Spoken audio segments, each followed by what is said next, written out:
안녕하세요, 레드빈 안PD입니다. 오늘은 드디어 새롭게 출시된 아이패드 프로와 애플 펜슬 프로를 가지고 와봤는데요. 과연 어떤 부분들이 달라졌는지 한번 빠르게 알아보도록 하겠습니다. 자, 이렇게 홍콩에서 받아온 아이패드 프로 박스를 먼저 까볼게요. 언제나 새로운 제품을 까는 건 좀 설레는 일인데, 자, 이렇게 박스부터 열어보면은 보이시나요? 자, 저희가 구매한 모델은 아이패드 프로 11인치 와이파이 256기가 기본형 모델입니다. 저도 마음 같아서는 1TB 옵션에 나노텍 시처 글라스를 넣고 싶지만 아무래도 돈이 많이 들기 때문에 조금 망설여졌죠. 전작 대비 좀 더 얇아지고 훨씬 가벼워졌다고 하는데 사실상 프로를 산 것 같지 않을 정도로 박스는 굉장히 가볍습니다. 자, 이렇게 박스 한번 열어볼까요? 자, 그럼 박스를 한번 열어보겠습니다. 짠, 짜자잔, 짜자잔. 짜자잔. 자, 쿵짝짝 쿵짝짝. 굉장히 두근두근거리는데요. 자, 그럼 얼마나 가벼워질지 한번 들어볼까요? 오? 이야, 우와. 11인치 모델은 전작 대비 두께가 5.9에서 5.8로 약간 얇아졌고 무게는 거의 한 6g? 6g, 5g 정도 가벼워졌다고 하는데 아니 이거는 생각보다 엄청 얇은데요? 제가 사용 중인 S23 플러스와 이렇게 가로 두께만 놓고 단순히 비교를 해보더라도 두께가 진짜 굉장히 핸드폰보다 얇아졌습니다. 13인치 모델은 아이팟 나노보다 얇아졌다고 하는데 13인치 모델로 살 걸 그랬나 보네요. 자, 그럼 종이를 한번 벗겨보겠습니다. 패드를 처음 잡았을 때 딱 첫인상은 확실히 굉장히 설레는데요. 상단부를 보시면은 카메라가 가로 배치로 들어가면서 일반적으로 태블릿을 가로로 놓고 사용하시는 분들에게 더욱더 좋은 소식이 된 것 같고요. 자, 하단부 스피커 홀과 후면 모습입니다. 카메라 렌즈가 원래 울트라 와이드와 표준 렌즈 두 개가 있었는데 하나가 빠지면서 표준 렌즈와 트루뎁스 센서가 들어갔는데요. 이 기능을 통해서 이제 문서를 사진으로 찍을 때 그림려진 부분들을 없앨 수 있도록 개선이 되었다고 합니다. 근데 뭐 패드로 사진을 찍을 일은 거의 없으니 패스하도록 하고요. 제 11인치 모델의 배터리 용량이 28.65Wc에서 31.29Wc로 늘어났다고 하는데 패드를 매번 충전하지 않고 장시간 사용하시는 분들께는 희소식인 것 같습니다. 자, 영롱한 사과가 저를 반겨주고 있고요. 잠깐 옆에 내려두고 구성품 먼저 한번 살펴보겠습니다. 디자인 바이 애플인 캘리포니아. 내부에는 보증서와 설명서가 들어있겠죠? 그쵸? 자, 저희는 스페이스 그레이 모델을 선택했기 때문에 C2C 케이블은 블랙, 검은색이 들어있고요. 어댑터 같은 경우에는 저희가 홍콩에서 구매를 했기 때문에 110V 어댑터가 들어있는데 자, 여기서 재밌는 점을 하나 찾았습니다. 가운데 레버를 들고 내리게 되면은 자동으로 이렇게 모든 플러그가 펼쳐지는데 이런 부분에서만큼은 애플의 무서운 디테일을 엿볼 수가 있습니다. 네, 우선은 간단하게 세팅을 마치고 왔습니다. 이 패드를 처음 본 순간 느꼈던 점은 굉장히 가볍고 얇다는 것이었습니다. 아이패드 프로에는 120Hz 프로모션 디스플레이가 들어가 있어 화면은 굉장히 부드럽고요. OLED 디스플레이 두 개를 겹쳐놓은 텐덤 OLED라는 이름으로 새로 발표를 했는데 화면 밝기 같은 경우는 지금 조명이 켜져 있음에도 불구하고 조명이 켜진 이 책상보다 화면이 훨씬 더 밝은 모습을 볼 수 있습니다. 이 정도면 햇빛이 있는 야외라든지 실내에서 얼마든지 부족하지 않은 디스플레이 밝기를 보여주는 것 같고요. 지금 보이시는 것처럼 트루블랙 재현도 굉장히 잘 되고 있고 안부 색 재현율이 굉장히 좋은 것을 볼 수 있는데 사실 이런 OLED 디스플레이를 최대치로 활용할 수 있는 점은 굉장히 좋지만 1TB 이상의 옵션을 선택했을 때 들어가는 나노 텍스처 글라스 같은 경우에는 살짝 위에 종이 필름을 덮은 것처럼 뿌옇게 나온다고 하니까 사실상 이 디스플레이를 온전히 다 쓴다고는 못할 것 같습니다. 물론 반사를 없앨 수 있다는 건 굉장히 좋은 부분이기는 하지만 실질적으로 우리가 패드를 사용하면서 반사 때문에 머리가 아픈 경우는 크게 없다라고 생각이 듭니다. 자, 그럼 오디오도 테스트를 안 해볼 수가 없겠죠? 볼륨을 키워서 한번 들어보면은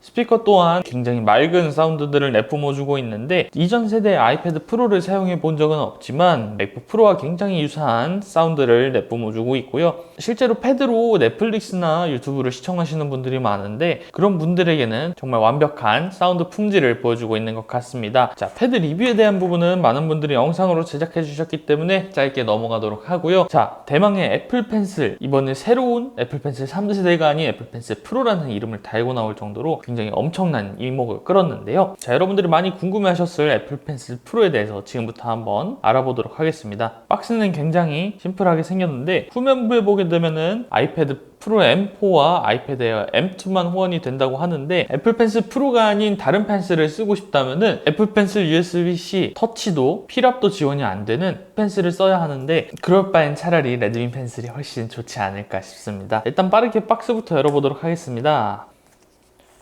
이쪽을 잡아당기면 디자인 바이 애플 인 캘리포니아가 적혀 있고요. 자, 어차피 읽지도 않고 빠르게 넘어갈 보증서와 설명서는 옆으로 치워두도록 하고요. 자, 펜슬에 대한 실을 제거를 해보면 제 영롱하게 애플 펜슬 프로라고 적혀 있는 모습입니다. 굉장히 퀄리티가 있는 모습을 보여주고 있는데, 자, 기존의 애플 펜슬 2세대와 비교를 해보면은 크게 달라진 점은 없고 길이가 조금 더 길어졌다는 부분인데요. 이번에 출시된 아이패드 프로와 M2에 사용이 불가능한 부분은 많은 애플 유저분들에게 굉장히 아쉬운 소식일 것 같습니다. 자, 그럼 이 애플 펜슬 2세대가 페어링도 부착도 정말 안 되는지 한번 확인을 해볼 건데요. 자, 마그네틱 부분에 펜슬이 붙기는 하지만 아예 페어링조차 안 되고 마그네틱도 제대로 안 되는 모습인데요. 이번에 전면 카메라가 가로형으로 배치가 되면서 아무래도 내부 구조가 바뀌다 보니 기존 마그네틱 충전부와 부착부의 방식이 조금 달라진 것 같습니다. 자, 그럼 대망의 애플 펜슬 프로 첫 페어링을 해보겠습니다.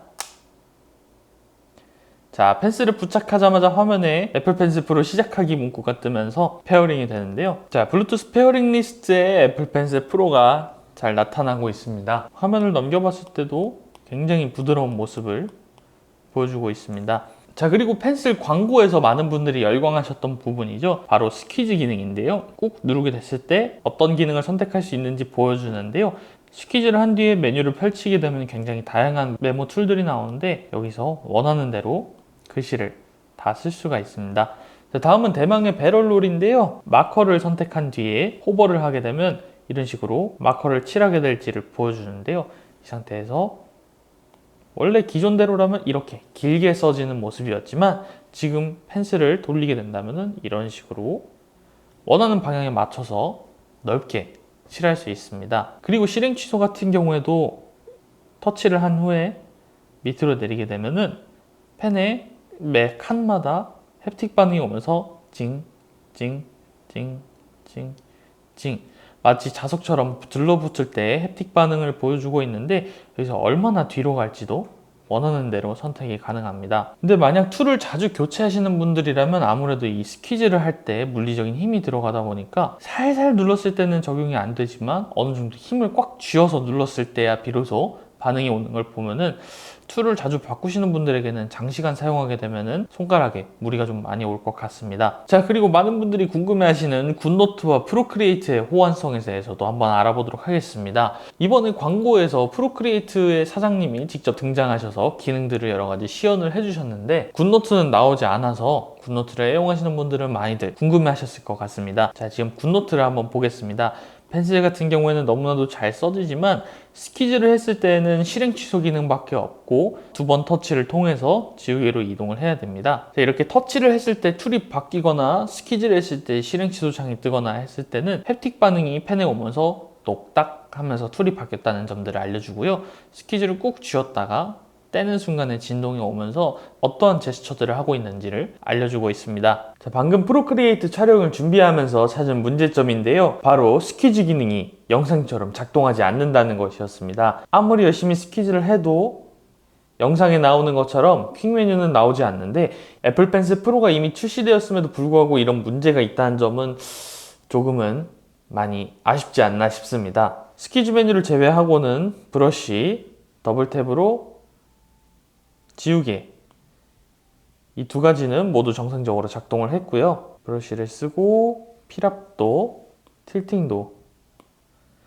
모두 정상적으로 작동하는 모습을 볼 수 있습니다. 테스트를 계속하면서 느낀 점이지만 펜슬 터치의 민감도가 생각보다 높아서 설정에서 찾아보려고 했으나 지금 보시는 바와 같이 스퀴즈에 대한 민감도는 조절이 가능하지만 이중 탭에 대해서 민감도 조절은 불가능했습니다. 만약 이중 탭이 자꾸 눌리는 게 거슬려서 싫으신 분들은 이 기능을 포기하는 선택지밖에 없을 것 같습니다. 자, 이제 많은 분들이 궁금해하셨던 레드민 펜슬 H1과의 호환성인데요. 여러분들이 궁금해하실 부분들을 빠르게 확인해 보도록 하겠습니다. 자, 먼저 메모 앱입니다. 너무나도 잘 끊김없이 필기가 되는 모습을 확인할 수가 있고요. 자, 다음은 굿노트입니다. 펜슬 상태에서 입력을 했을 때는 너무나도 입력이 잘 되고, 지우개 당연히 잘 되고요. 하이라이트 당연히 잘 되고 있습니다. 올가미 툴도 모두 잘 되고요. 실행 취소 버튼도 기가 막히게 잘 되고 있습니다. 신형 아이패드에서 다른 애플 펜슬을 사용할 시에 중간에 끊김 현상이 자주 발생된다고 하는데, 저희가 지금 테스트를 하는 모습을 보면은 전혀 끊김없이 잘 작동을 하는 모습을 볼 수가 있습니다. 혹여라도 펜슬 사용하는 부분에 있어서 궁금하신 점이 있다면은 댓글로 남겨주시면 뭐든지 바로바로 만들어서 쇼츠로 남기거나 영상으로 만들어 드릴 테니 이참에 구독과 좋아요 한 번씩 눌러주시면 감사하겠습니다. 자, 그럼 프로크리에이트도 한번 확인을 해봐야겠죠.